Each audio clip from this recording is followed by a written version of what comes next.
जय श्री महाकाल। स्वागत है आपका मेरे चैनल द क्वांटम क्वेस्ट में। कल हमने जाना था प्रोडक्शन ऑफ साउंड के बारे में, जिसमें हमने लास्ट में जाना था कि इसमें जो मीडियम है, आखिर मीडियम के थ्रू ही साउंड जो है वाइब्रेट होते हैं and one place to another place transfer होते हैं। तो साउंड का जो आखिर मीडियम है वो कोई भी मीडियम हो सकता है, सॉलिड लिक्विड गैस में, लेकिन साउंड जो है वो आखिर ट्रेवल, जो भी एग्जाम्पल्स लिए थे उनमें जो हमारा मीडियम था वो एयर था। एयर पार्टिकल्स होते हैं वो साउंड को one place to another place transfer करने में बहुत अहम भूमिका निभाते हैं।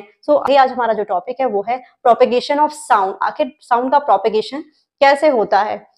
मान लीजिए ये एक सोर्स है, सोर्स से डेस्टिनेशन तक किसी साउंड को ट्रेवल करना है, तो इसमें क्या होगा, जो तो इन दोनों के बीच में क्या है, एयर पार्टिकल्स आएंगे। एयर पार्टिकल्स है वही साउंड को सोर्स से डेस्टिनेशन तक पहुंचाने में मदद करेंगे, हेल्प करेंगे हमारी। मान लीजिए ये one set of air particles हैं, ये second, third, fourth, fifth and so on, जो साउंड को one place to another place move कराने में हमारी मदद करते हैं। मान लीजिए ये सोर्स से जो एयर पार्टिकल्स हैं ये पुश कर रहे हैं आगे वाले पार्टिकल्स को, सेकंड सेट ऑफ पार्टिकल्स को।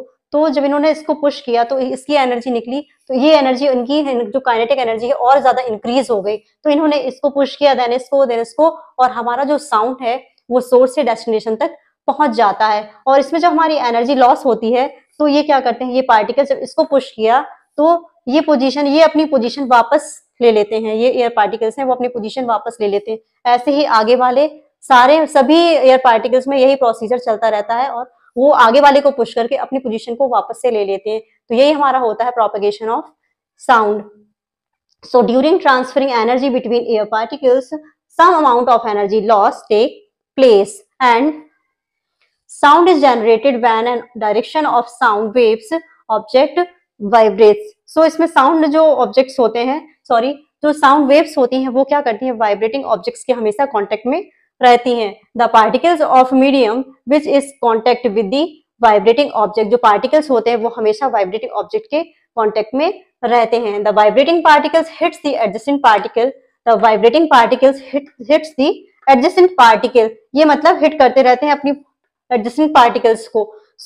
जो साउंड प्रोपेगेशन है, एक्चुअल में साउंड प्रोपेगेशन होता क्या है, sound propagation as a longitudinal wave through a medium. Sound propagation में जो लॉन्गिट्यूडनल वेव्स होती हैं, मीडियम में जो लॉन्गिट्यूडनल वेव्स होती हैं, when a vibrating sound disturb its particle causing them to vibrate back and forth and transferred energy to neighbouring particles. यानी कि जब पुश करेंगी तो अपनी जो एनर्जी होगी वो किसको दे देंगी, नेबरिंग पार्टिकल्स को दे देती हैं एंड वो अपनी पोजीशन पर वापस आ जाती हैं। यही कहलाता है प्रोपेगेशन ऑफ साउंड। इससे रिलेटेड जो भी क्वेरीज हैं आपकी कमेंट करके मुझे जरूर बताएं। कल फिर मिलेंगे अपने नए टॉपिक के साथ, तब तक के लिए नमस्कार।